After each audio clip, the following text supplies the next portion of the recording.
Eu vou te seguir na escuridão. Sou um homem de 29 anos das Filipinas, e embora esse incidente tenha ocorrido em 2013, há mais de uma década, ainda me sinto assombrado por ele toda vez que volto à minha cidade natal. Na época, eu era apenas um estudante universitário de 18 anos. Era a noite da festa de socialização do nosso departamento, que terminou por volta da meia-noite. Como o único entre meus amigos com um carro, sempre assumi o papel de motorista designado. Depois de deixar meus amigos em suas casas, eu estava estacionando no meu lugar habitual, a apenas algumas casas da minha, devido ao estacionamento limitado em nossa área. Quando estava prestes a sair do carro, notei uma garota parada perto da entrada do beco que levava à minha casa e várias outras, vestindo uma camisa com o logotipo do nosso departamento. Presumi que ela tivesse acabado de voltar da festa. Na frente dela, um homem de 20 e tantos anos, vestido com um capuz, estava ameaçador, aparentemente bloqueando seu caminho. A garota olhou para mim e eu imediatamente reconheci sua expressão. Era um pedido silencioso de ajuda. O instinto entrou em ação. Peguei minha bolsa e saí do carro. O homem, percebendo minha presença, começou a entrar no beco. Quando cheguei à garota, ele havia desaparecido de vista. Parecia que qualquer situação ameaçadora que havia ocorrido momentos antes havia acabado, e eu estava tentado a ir embora. Mas então avistei o homem estranho novamente. Ele estava encostado na parede de uma casa próxima, seu olhar fixo em mim. Um arrepio percorreu minha espinha, e nesse momento, a garota gritou atrás de mim. Sua voz tremia de medo, e eu a vi se aproximar, visivelmente abalada. "Você pode caminhar comigo até o meu apartamento no final do beco?" Ela perguntou, explicando que o homem estava silenciosamente bloqueando seu caminho. Olhei para o homem. Ele parecia embriagado, talvez bêbado ou drogado. Começamos a andar, nossas respirações superficiais enquanto passávamos por ele. Depois de colocar alguma distância entre nós, olhei para trás. Para meu horror, ele estava nos seguindo. Já tínhamos passado pela minha casa naquele momento, mas eu não podia deixar essa garota para enfrentá-lo sozinha. Enquanto o medo corria por mim, ela de repente começou a correr a todo vapor, e eu não tive escolha a não ser acompanhá-la.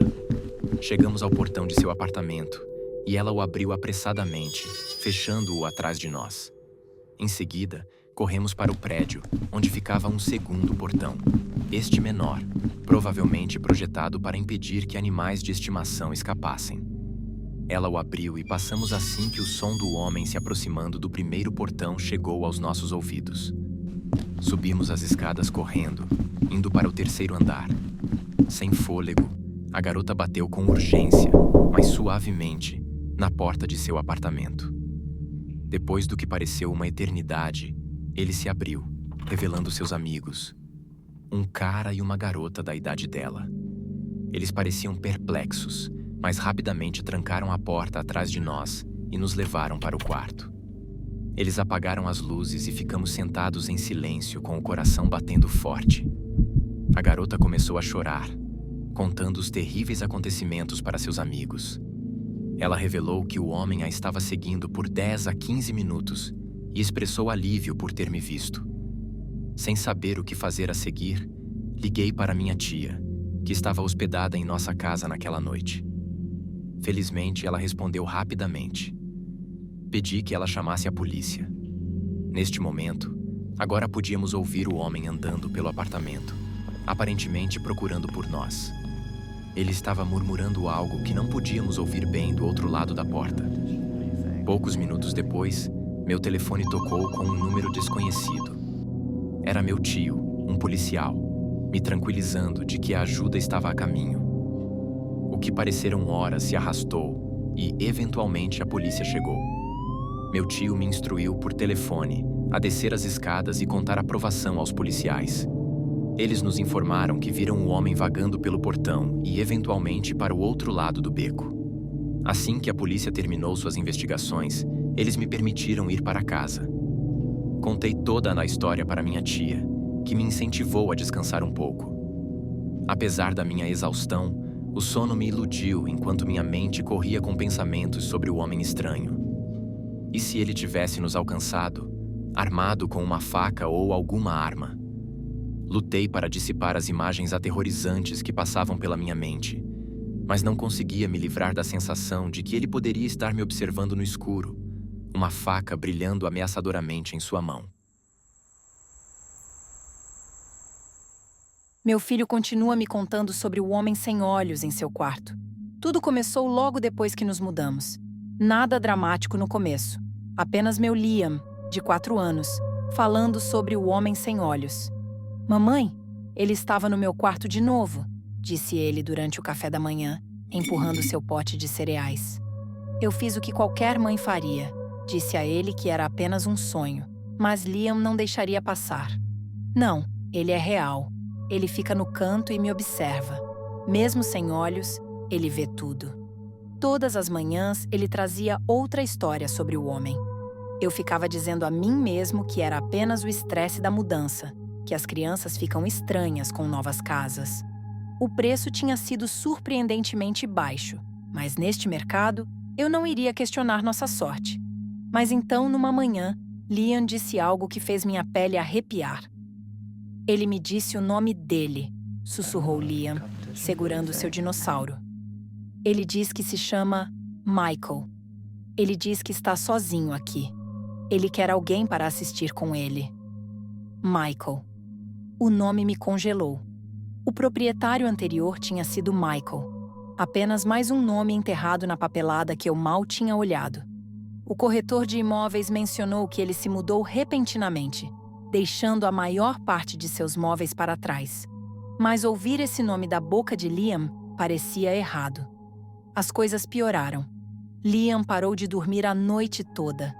Ele acordava chorando, dizendo que Michael estava se aproximando. Primeiro o canto, depois o pé da cama, depois bem ao lado do travesseiro. Ele começou a falar sobre o jogo de assistir, como Michael queria que ele assistisse as coisas com ele, o tempo todo, nunca piscando, nunca parando. Uma noite, eu não aguentei mais.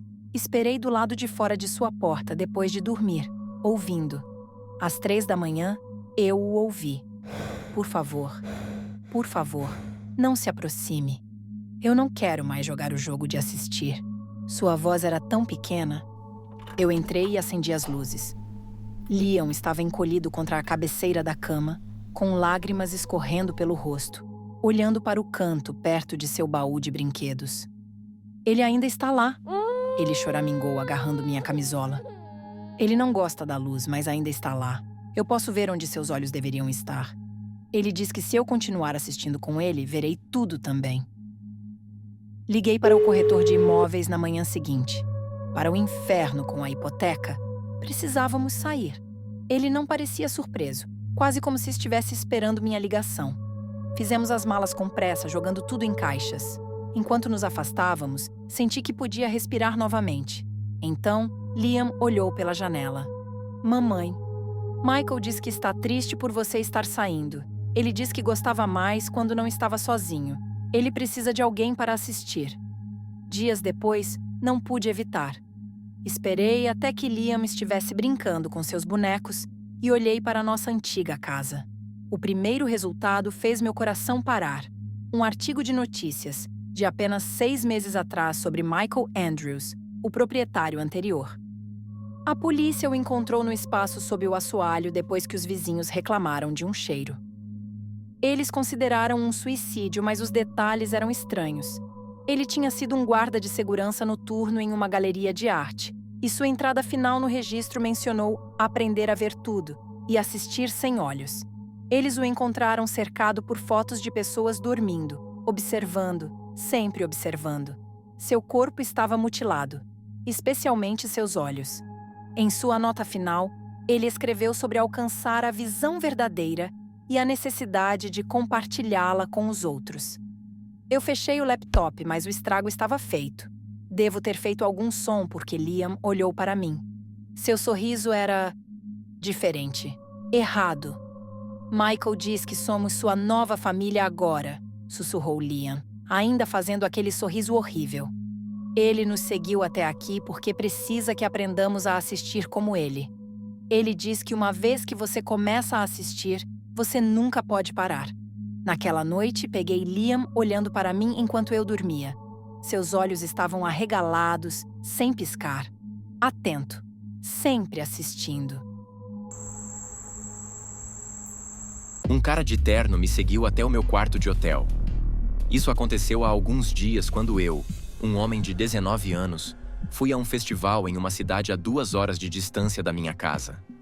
Reservei um quarto de hotel por 3 dias, e isso aconteceu no segundo dia. Eu tinha acabado de acordar e estava um pouco de ressaca, então decidi ir almoçar tarde. Isso foi por volta das 17 horas. Voltei por volta das 19 horas, e quando me aproximava da entrada do hotel, um cara de terno segurando uma bolsa de computador me seguiu até a porta. Ele parecia profissional e como se tivesse acabado de voltar de algum tipo de reunião, então não pensei muito sobre isso.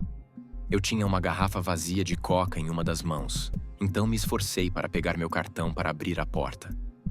Achei estranho que ele apenas ficasse atrás de mim quando poderia ter aberto a porta se estivesse hospedado no hotel, mas eu realmente não percebi isso até depois.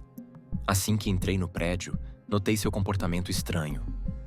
Ele me seguiu até a recepção porque eu precisava jogar fora a garrafa, e foi quando percebi que ele estava me seguindo de volta para os elevadores.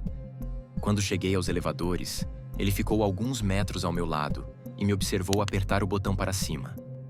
Eu estava ficando cada vez mais desconfiado e fiquei muito ansioso quando ele entrou no elevador comigo. Eu dei as costas para ele e pressionei o número do meu andar, e me movi para a direita para deixá-lo pressionar o número do andar. O que ele não fez. E isso me deixou alerta. Tenho ansiedade social e não consegui confrontá-lo. Então, eu apenas fiquei em silêncio e esperei a porta se abrir. Quando a porta se abriu, saí e ele me seguiu de perto. Meu quarto ficava no final do corredor, e ele me seguiu até a metade do caminho antes que um grupo de garotas claramente embriagado saísse do quarto, e pelas graças de Deus, eu de alguma forma conhecia uma delas. Eu me fiz muito animado na presença delas, e então me convidaram para ir à boate com elas. Me senti obrigado a ir, e continuei a conversar com elas enquanto observava o cara lentamente voltar para os elevadores e entrar em um. Quando finalmente descemos, notei que ele não estava no saguão e não o vi pelo resto da minha estadia. Eu realmente não sei o que estava acontecendo, mas isso me abalou profundamente. Como eu disse, às vezes tenho uma ansiedade muito ruim, e isso me fez sentir vontade de vomitar. O que me assustou ainda mais é que sou um cara fisicamente grande. Eu vou à academia quase todos os dias e sou mais alto que a maioria das pessoas.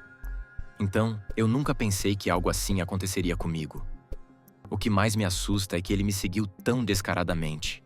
Eu realmente não sei o que fazer com o que aconteceu, mas se alguém tiver qualquer ideia do que esse cara queria fazer, sinta-se à vontade para compartilhar.